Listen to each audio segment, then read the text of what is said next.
Hello, welcome to another episode of Barlow's TV, your local landscape and garden resource. I'm Stephen Barlow, here in the Garden Center to teach you how to cut back your hanging baskets and flowering pots in the midsummer.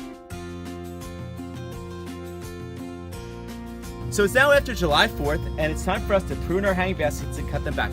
What happens with them is they start growing rapidly, and we get less flowers on the top, and they start to look not as pretty as they did when we first purchased them. So what we like to do is we like to give them what we call a summer haircut, a midsummer haircut. Just like we get our haircut, so do these plants. So you might think I'm crazy, but we do this all the time. If we have a bunch of hanging baskets in our production greenhouses that haven't sold, we give them a haircut, we feed them, and in 2 weeks they look beautiful again. So what I'm gonna do here at this one is I'm simply just gonna cut it back. You know, you get a good, nice, sharp pair of scissors, and on this basket, I'm cutting a good foot off of this basket here, all the way around. And what this does is this is going to rejuvenate the basket.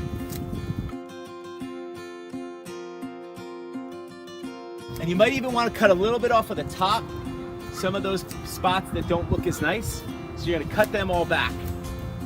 So now you could do this with your container gardens if they're growing down too much. If you have certain plants like a sweet potato vine that's overtaking your garden, go ahead and cut some of that out. I guarantee the plants are going to grow back. So what I have here is I have this all cut back now.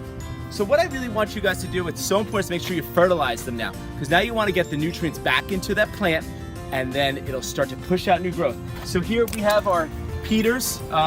This is the Peters fertilizer that we recommend, and you get the simple hose-on container with it. You put the fertilizer in here with the 1 tablespoon per gallon, and then it'll mix it with the water as you water the plant. So when I turn this on, it's taking up fertilizer through here into our water.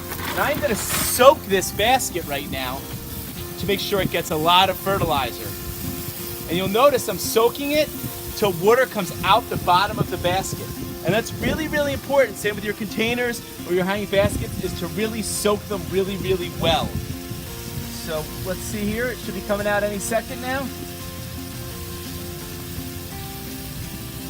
And I like to recommend you cut these back. Not only I like to recommend cutting back in the afternoon, late afternoon, or early morning. And same with the fertilizer. You want to fertilize early morning and late afternoon, not in the midsummer heat, because the plants are already under some stress in the midday heat. You want to make sure you fertilize it early in the morning or late at day, not midday heat. You look right now, I see water coming out the bottom. I know it has a good drink of water. It's cut back, and I guarantee in 2 weeks, this hanging basket is going to be beautiful again. Thanks so much for watching this episode of Barlow's TV. I encourage you to like our YouTube channel and share this with your friends. Have a great day.